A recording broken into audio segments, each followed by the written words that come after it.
What seemed like an entirely ordinary shopping trip at a familiar store in Florida unknowingly set in motion a chain of events that could never be undone, where a single moment of misplaced trust left an entire family forever changed. What truly happened to Cherish Perrywinkle during that brief window of time?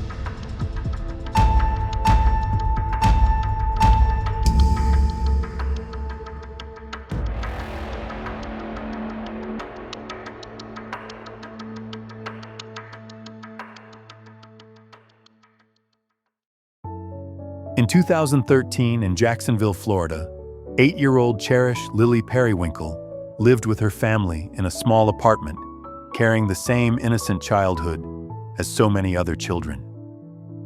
Cherish was born on December 24, 2004, in Orlando, Florida, on Christmas Eve. Something her mother, Rain Perrywinkle, always considered a special gift life had given her. She was the daughter of Billy Giroux and Rain, but family life changed early when the two separated, leading to prolonged disputes over custody. Cherish was the younger sister of Lindsay, who no longer lived with the family, and the older sister of Destiny and Nevaeh, her two younger half-sisters, born to Rain and her stepfather Aaron. Those who knew her remembered Cherish as a polite, gentle child who brought warmth wherever she went. Billy once said his daughter had tremendous potential, and to him, Cherish symbolized the purest form of connection and love. On ordinary days, she loved drawing animals, pretending to be a teacher for younger kids, excitedly talking about just learning how to ride a bike, and spending most of her time playing outside with her siblings and friends. On June 21, 2013, Rain took her 3 daughters, Cherish, Destiny, and Nevaeh, to a Dollar General store in Jacksonville, Florida, hoping to buy a few new outfits. At the time, the family was facing serious financial hardship, forcing Rain to carefully consider every expense. She especially wanted to buy Cherish a new dress because early the next morning, the little girl was scheduled to fly to California to visit her biological father, according to arrangements that had already been made. While inside the store, Rain spoke with an employee about the stress and pressure she was under as she prepared to send her daughter off. What she did not realize was that a man standing nearby had overheard the entire conversation. As the 4 of them stepped outside, the man approached and introduced himself as Donald, offering to help. He said he could drive them to a nearby Walmart and buy clothes for the girls, explaining that his wife had a $150 gift card they could use. At first, Rain was hesitant, but Donald repeatedly expressed sympathy, saying he had children of his own and understood the struggles of raising them. He reassured her that his wife would meet them at Walmart and attempted to create a sense of trust by speaking directly and insisting she did not need to worry about their safety. After some hesitation, Rain agreed and got into Donald's pickup truck with her 3 daughters, allowing him to drive them straight to Walmart. At Walmart, the group wandered through the aisles for an extended period of time, selecting clothes, and according to Rain, what especially caught her attention was that throughout the entire trip, the only item Donald placed in his cart was a single coil of rope. After nearly 1.5 hours, as the time approached 10 p.m., the children began to grow tired and restless, and the family still had not eaten dinner, while Donald's wife, who was supposed to meet them, had not shown up at all. Sensing that something was not right, Rain said she wanted to check out and leave, but Donald suggested getting food from the McDonald's counter located inside Walmart and asked her what she would like to eat. Cherish appeared excited by the idea, and when Rain looked around and saw that the store was still crowded, surveillance cameras were visible throughout, and the restaurant counter was situated within the main shopping area, she agreed and gave a quick response. Rain remained inside the store with Destiny and Nevaeh, while Cherish walked with Donald toward the food counter until a few minutes later, when she began to realize that both Donald and Cherish were no longer anywhere in her sight. Shortly afterward, Walmart's intercom system announced that the store was about to close, and it was at that moment Rain realized the McDonald's counter inside had actually shut down earlier. A wave of fear set in as she tried to use her phone to contact law enforcement, only to find that the device would not function. Rain began searching the store for Cherish and pleading for help from those around her, asking someone to call 911 because her daughter was no longer by her side. During that critical stretch of time, however, no immediate response came from the people present. Nearly 40 minutes later, a store employee assisted Rain by handing her another phone, finally allowing her to connect with emergency dispatch and formally report that Cherish had disappeared from her family's care. 911 Robinson. Hi, at Walmart. I went to her. I think my daughter's been taken. What do you mean? Taken by a stranger. I can't find her. I met a man today at Dollar General. He saw that I was struggling to buy them some clothes. He drove us here to buy us some clothes, and the only reason I went with him because she said his wife was going to be here. Okay, and she was last seen with this man? Yes, he said he was going to McDonald's, and he hasn't been there because the store is closed right now. I had a bad feeling about him. Okay, how long have you been looking for you? When was the last time you saw your daughter? How long ago? About half an hour ago. Okay, ma'am. What's your daughter's name? Her name's Cherish. And her last name? Perrywinkle with a P. I had a strange feeling about him when I first met him, and he took her to the dressing room twice, and I was hoping that she would be okay. And I was looking at the shoes, and I didn't want him to think that I was overly protected. I had a bad feeling. I thought, well, I feel like pinching myself because this is too good to be true. He was giving my 8-year-old too much attention. He wanted her to buy these really tall shoes that were women's shoes, and I told him no. I don't want him to kill her. I should have told him no. In her initial statement, Rain said she could not clearly remember what Donald was wearing, or the license plate of the vehicle he was driving, describing him only as an older man with gray hair who drove a large pickup truck with white curtains covering the windows. Because the entire family had traveled with Donald to Walmart, and Cherish showed no visible fear while walking beside him, those nearby may have assumed he was a familiar acquaintance, or even a relative perhaps, like a grandfather, taking his granddaughter shopping, and as a result, no alarm was raised. About 10 minutes after Rain contacted emergency dispatch, the first officers arrived at the scene. However, the initial response moved more slowly than the severity of the situation warranted, and it was more than 6 hours later before an Amber Alert was issued. Although Rain repeatedly expressed concern that her daughter had been taken by a stranger in the early hours, the situation was still treated as a routine missing child case. Surveillance footage from Walmart and earlier from Dollar General clearly documented the sequence of events showing the 5 individuals moving through the aisles together, while Donald frequently stood apart, observing from a distance and closely tracking Cherish's movements, repeatedly appearing just behind her wherever she went. Surveillance footage later captured Donald leaving Walmart with Cherish getting into his pickup truck and driving out of the parking lot's secured area. At approximately 11:36 p.m., law enforcement issued an urgent alert regarding Cherish and a suspicious vehicle identified as a white 1998 Dodge. By midnight, the search perimeter had expanded across Nassau County, with an aviation unit deployed to assist from the air, while ground teams quickly checked key locations including Walmart, Dollar General, and nearby hotels and motels. At the same time, authorities reviewed a list of individuals in the area with prior serious offenses involving children and dispatched officers to each listed address to verify their whereabouts. Around 3:30 a.m., the primary suspect was officially identified as Donald J. Smith, 56, an individual previously under special supervision by authorities. Fully aware that time was critical in situations like this, officials assigned detectives from the Major Crimes Unit to assist in the investigation. At approximately 4 a.m., the Florida Department of Law Enforcement issued a statewide Amber Alert, and just before 7 a.m., the Child Abduction Response Team, commonly known as CRT, was formally activated, coordinating with tracking units to further intensify the search efforts. Hi, we're calling about a suspicious van over here, a white van.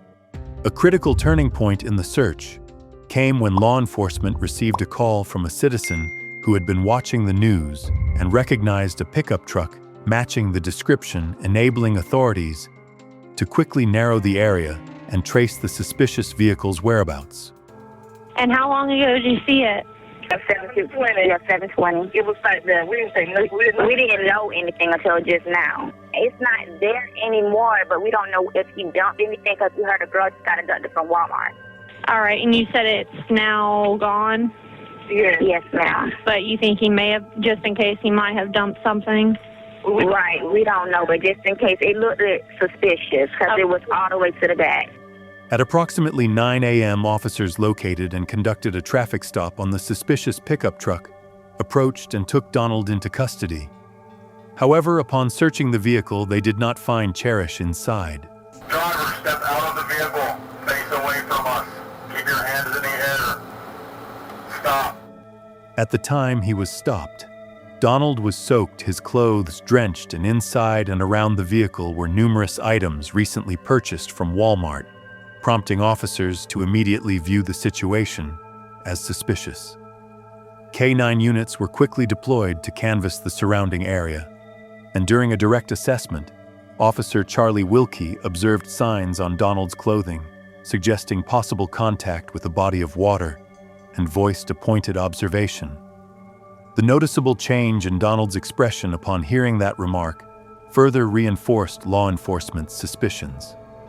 According to confirmation from authorities in the Jacksonville area and Nassau County, the victim was later found behind the grounds of a church unresponsive, marking a heartbreaking turning point in the case. A spokesperson for the sheriff's office stated that Donald Smith was apprehended and taken into custody Saturday morning after law enforcement surrounded his van. Shortly afterward, officers returned to the area behind a church in Nassau County, where a witness had earlier reported seeing the suspicious truck parked. Approximately 20 minutes after Donald was detained, officers discovered Cherish in a small creek behind the church, unresponsive, lying motionless near the water's edge.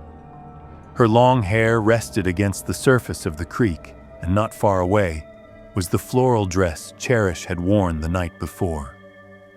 Donald was later transported to a detention facility for questioning and placed alone in an interview room for nearly 1 hour, during which he appeared indifferent. When investigators entered, they fully advised him of his rights and asked whether he was willing to cooperate and provide a statement regarding the incident. But Donald responded briefly that he did not wish to speak, making it clear from the outset that he had no intention of engaging or assisting in the investigation. Investigative records indicate that Donald had a criminal history spanning nearly 4 decades involving serious misconduct toward minors. Since 2007, when the state of Florida formally established its registry to monitor individuals with qualifying prior offenses, Donald's name had been placed on that list and remained under continuous supervision. According to professional reports, including an evaluation by Dr. Kino, Donald had exhibited deviant behaviors from a very young age, with those patterns escalating over time. Donald himself claimed that he had a history of being abused in the past and experienced abnormalities related to brain function. Dr. Pino, who participated in the psychological assessment, stated that Donald was identified as having a disorder associated with the orbitofrontal region, resulting in impaired impulse control, and emphasized that he was nearly incapable of restraining his urges.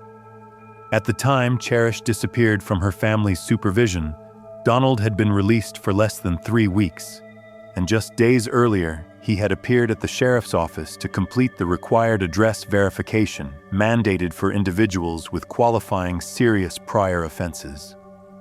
Records show that Donald had once been recommended for civil commitment, a special measure reserved for a very small number of cases assessed as posing a high risk of repeating dangerous behavior, meaning the individual should not return to the community without being deemed safe.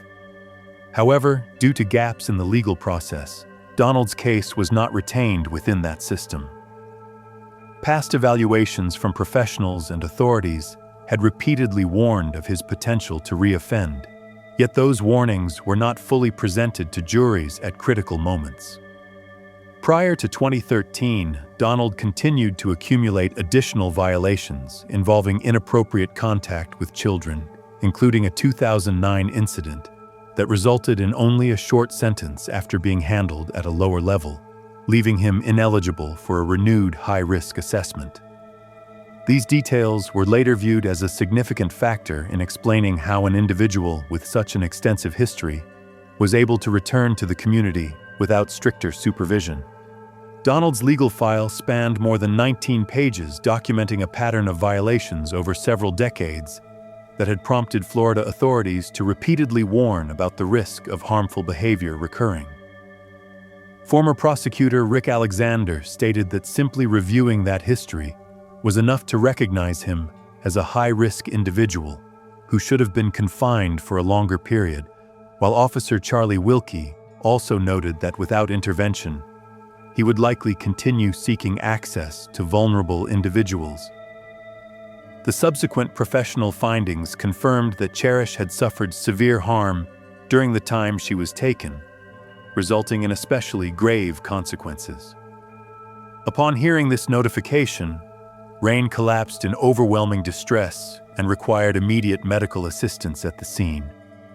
Donald James Smith was subsequently charged with offenses related to causing especially grave harm to a minor victim, including unlawful abduction and serious assault, with the most severe count classified as a capital felony under Florida law. The case quickly sent shockwaves through the local community, sparking widespread public attention and an outpouring of shared grief. A memorial service for Cherish was held with hundreds in attendance and covered by local television stations, while nearly 2,000 people signed the guest book to express their sorrow, including many who did not personally know the Perrywinkle family, but came forward to offer support and compassion. For the surrounding community, this period was regarded as especially dark and left a lasting impact.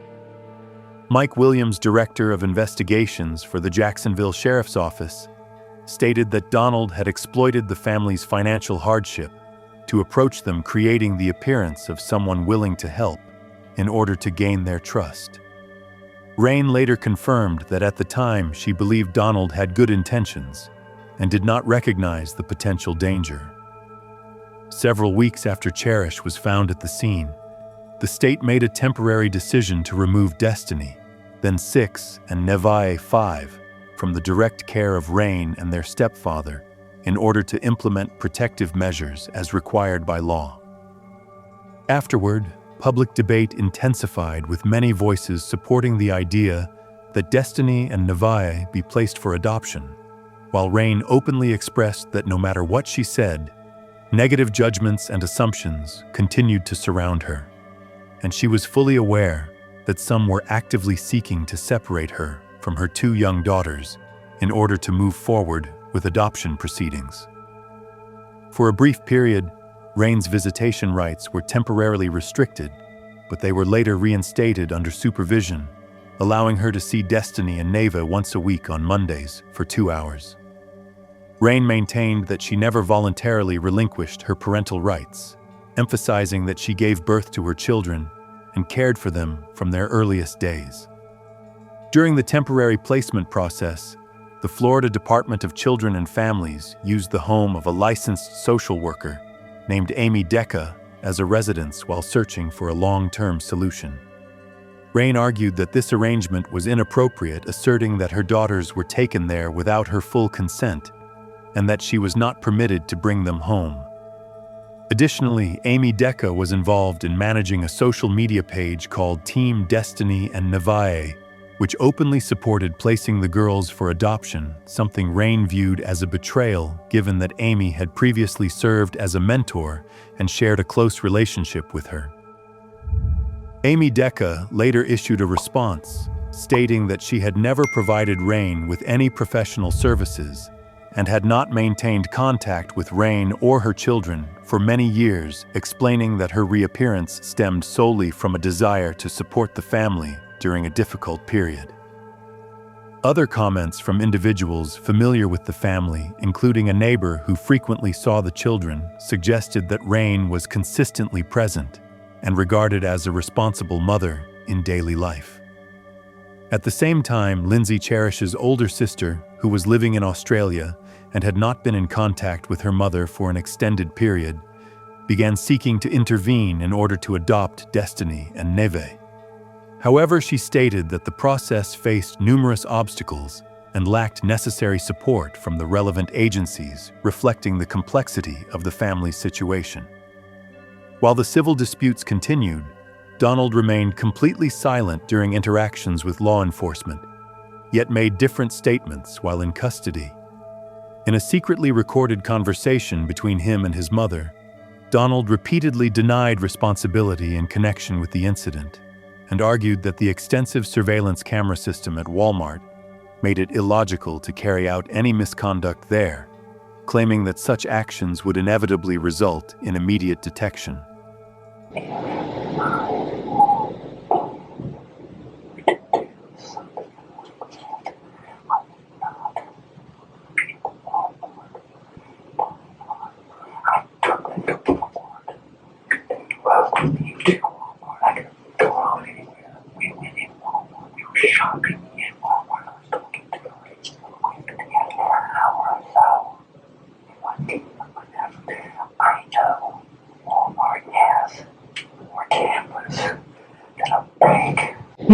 Crazy.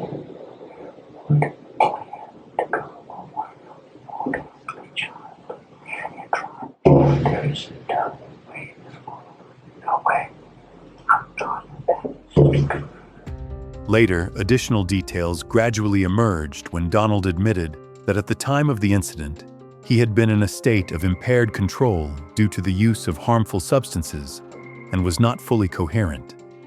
In his account, Donald stated that he observed Rain struggling inside the store, repeatedly picking up and putting down items because she could not afford to pay for them, and that this situation had drawn his attention throughout the time they were at Walmart.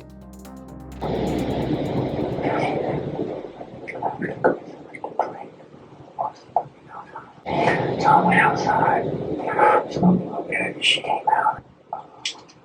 I'm going to Walmart. If you want, you can go to Walmart. If you want to Walmart, you can pay her dress. She goes, well, I don't know. She says, Joe, I don't talk to strangers, so I understand. So I told her, you need a dress, a pair of shoes for your kid. The kid was going to California the next morning.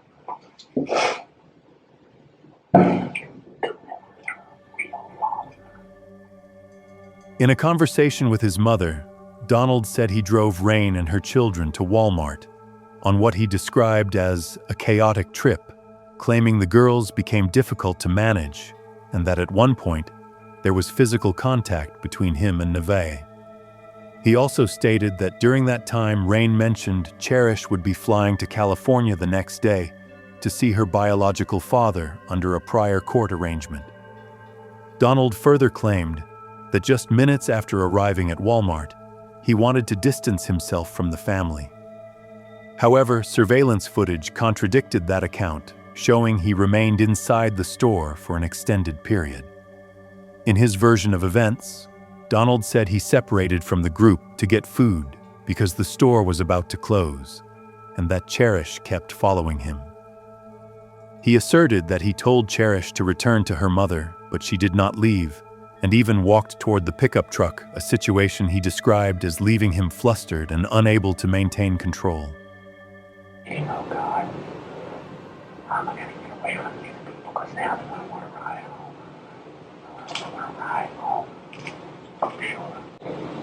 So anyway, the little girl, Cherish, I'm walking out, she comes up.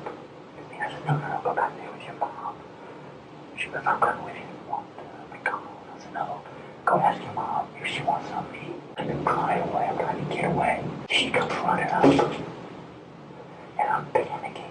Now I'm a sex offender.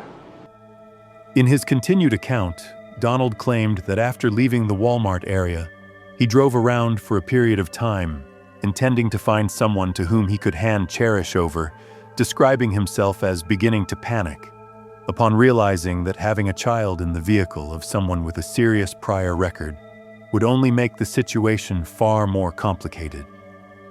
He knew he was in trouble, but he said the little girl had followed him. He stated, Just left me. All I knew was, you gotta go. You have to go. I don't care how, you gotta go. It happened. Could it have happened the way they said? Yes, it could have. It could have. At that point, I was so psychotic. I was extremely wild. She had to go. I don't care how she had to go. That's my life. Stay right here. Kill me. It's your fault. I'm gonna die. I was raging. I'm not a violent person. Never be able to work through all this. Never. I'll never be okay.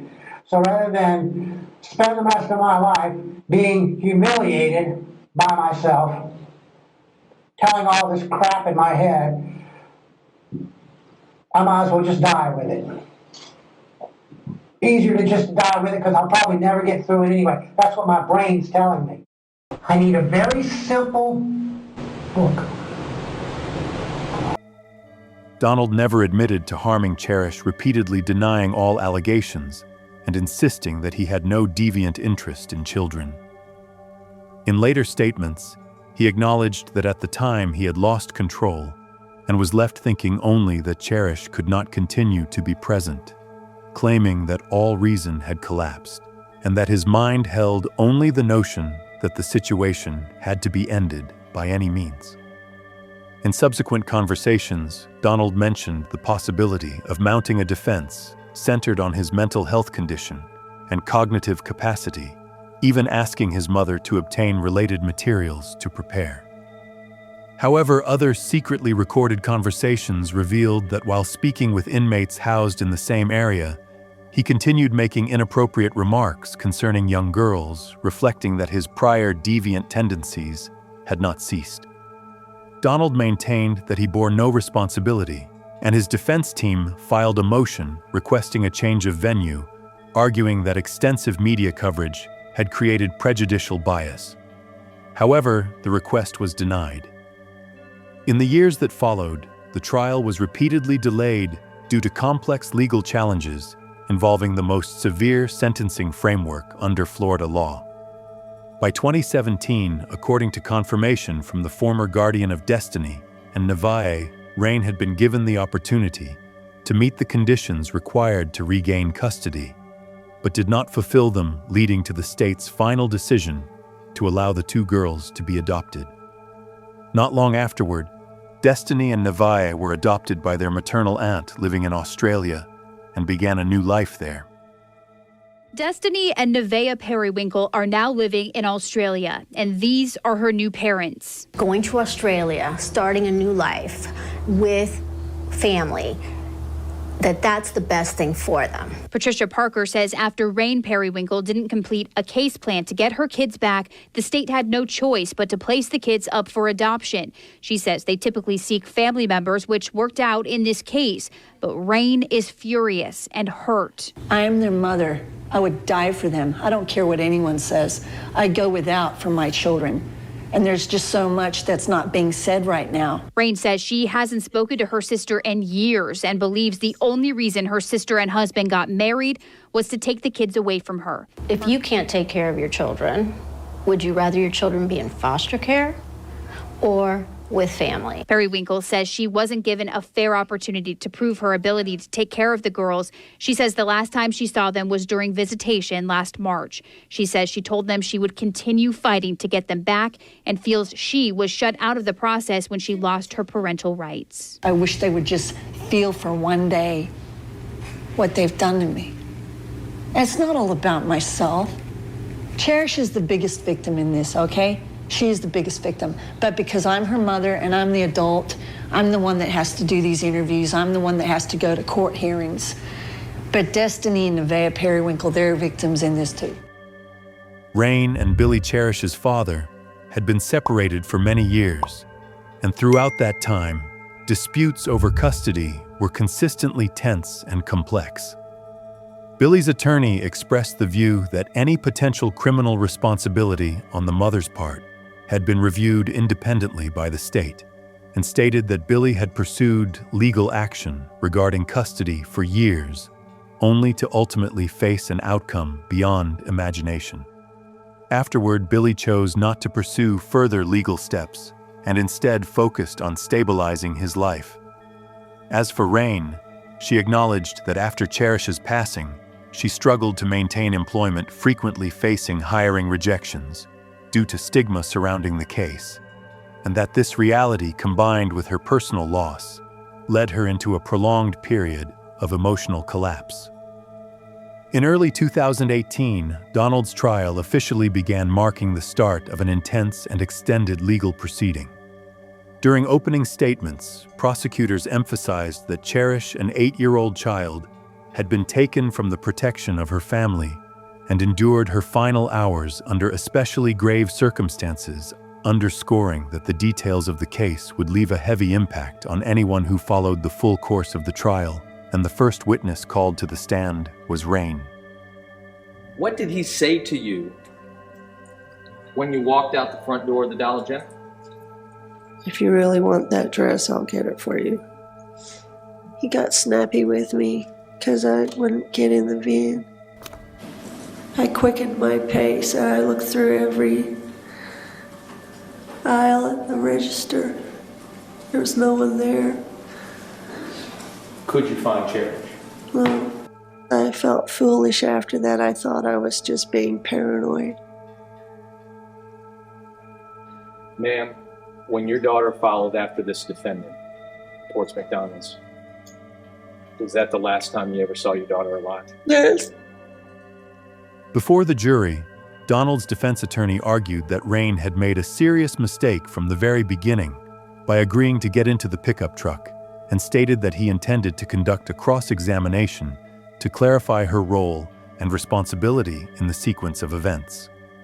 However, immediately after Rain completed her testimony, Donald unexpectedly instructed his legal team to stop and not proceed with cross-examination, a difficult-to-explain move that left the courtroom in stunned silence and surprised many of those present.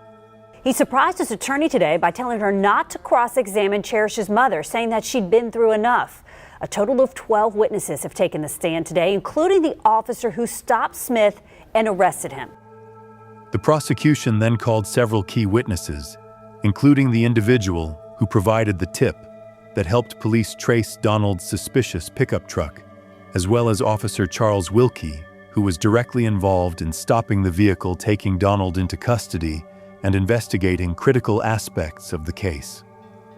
Prosecutors also called Dr. Valerie Ralph, who was responsible for conducting the forensic examination of Cherish, and during her testimony, the state introduced 26 forensic photographs as part of the evidentiary record. While describing the severe injuries documented in her professional report, Dr. Ralph struggled to continue and requested a 5-minute recess, casting a heavy silence over the courtroom and underscoring the profound impact of the evidence on everyone present. Donald's defense did not call any witnesses and declined to present a closing argument before the jury. Trial attorney Catherine Smith, who closely observed the proceedings, commented that this strategy reflected poor judgment and offered no meaningful legal advantage, adding that attempts to shift responsibility onto Rain did not alter the fundamental nature of the case, as the evidence clearly established that Donald committed the serious acts that led to especially grave consequences for a young victim. Donald Smith's trial in Duval County, Florida, officially began in February 2018, unfolding under an atmosphere of intense tension that filled the courtroom. After approximately 19 minutes of deliberation, the jury reached a unanimous decision finding him responsible for charges related to removing a girl under the age of 13 from the protection of her family, committing a serious assault, and causing especially grave consequences under Florida law, while also recognizing multiple aggravating factors indicating that the acts were deliberate and premeditated.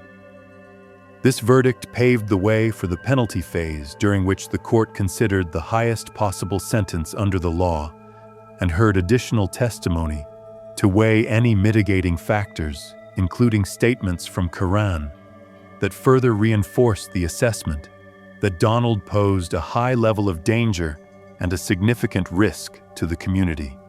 I was slipping and I was so afraid I was going to fall out and he was going to find me. He said, I know you're in there, you little bitch, and I'm going to find you. According to her testimony, Donald had once attempted to unlawfully take her away when she was just 13 years old. Although she was able to escape the dangerous situation in time, the incident left lasting psychological effects, becoming a haunting memory that she said she has never been able to forget. Reviewing the aggravating factors that we unanimously found to be proven beyond a reasonable doubt, we, the jury, unanimously find that the defendant, Donald James Smith, should be sentenced to death. In May 2018, Donald Smith was formally convicted of the most serious offenses under Florida law, including first-degree charges related to causing the victim's death and an especially aggravated assault, and faced the highest penalty permitted by statute. In a courtroom so silent it felt suspended in time, the judge looked directly at the defendant and said, "Donald Smith, you have not only forfeited your right to live among us, you have forfeited your right to live at all. May God have mercy on your soul." For Rain and Billy Cherish's parents, that moment felt like a final period at the end of a legal journey that had stretched on for years. Yet deep down, they understood that no sentence could ever fill the void their daughter left behind, and nothing could bring Cherish back. Immediately after the severe sentence was announced, the tension and pent-up emotion seemed to spill out of the courtroom and onto the streets outside. Protesters opposing the harshest punishment gathered to voice their views, and almost instantly, they were met with strong reactions from those who believed the sentence was justified, creating a heavy and emotionally charged scene marked by stark division. Some jurors later told the media that the trial left them with profound emotional scars, as they were required to confront deeply disturbing evidence connected to the case. They admitted that hearing and witnessing those details was haunting, lingering with them long afterward, and becoming a memory they believed they would never be able to forget. In April 2021, after Donald filed an appeal, the Florida Supreme Court conducted a comprehensive review of the entire case record and ultimately decided to uphold the highest sentence previously imposed. The panel of justices emphasized that the body of evidence presented at the original trial was overwhelmingly clear and compelling, providing no sufficient basis to alter the prior verdict. Incredibly, in 2023, nearly a decade after Cherish was killed, her case once again returned to the courtroom. A judge agreed to grant a new evidentiary hearing after Donald's new legal team argued that his original defense attorneys had provided ineffective representation.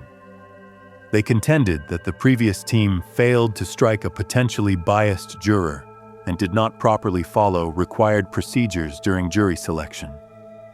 Prosecutors argued that regardless of any debate surrounding the jury selection process, the conviction against Donald rested on an exceptionally strong body of evidence, including DNA analysis witness testimony, Walmart surveillance footage, and data from communication devices. This is an overwhelmingly clear case, For anyone to still attempt to challenge it is offensive and absurd, they emphasized. The state also pointed out that throughout the prior proceedings, Donald had never objected to the competence of his defense team and had even expressed satisfaction with their performance after the trial. In May 2024, a Florida judge formally denied the request to reopen the case, meaning the highest sentence remained in place, and Donald continued to be held in custody pending enforcement of the ruling. The case of Cherish Perrywinkle in Jacksonville, Florida, continues to be remembered as one of the tragedies that left the community shaken for years. An 8-year-old girl simply went shopping with her mother on the evening of June 21st, 2013, excitedly preparing for a flight to California the next morning to visit her father. But the chain of events that unfolded within those few short hours changed everything.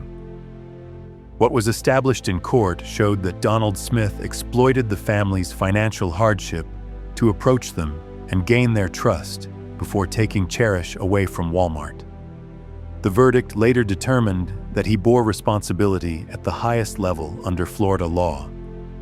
The case also sparked extensive debate surrounding personal responsibility, the importance of vigilance in situations that appear harmless, and gaps within the monitoring system for individuals with dangerous histories. Many questions were raised about the timing of the Amber Alert and whether earlier intervention might have been possible, yet what remains unchanged is the profound loss carried by the family and the community. When I look back over the entire record, I always think that behind every true crime documentary, there is not just a sentence or a legal process, but a child with dreams, a family who loved her, and a void that can never truly be filled. If you would like to honor Cherish, leave a comment as a way to ensure her name is not forgotten, and share this story so more people can reflect on the lessons it leaves behind. Thank you for listening, and I will see you in the next videos.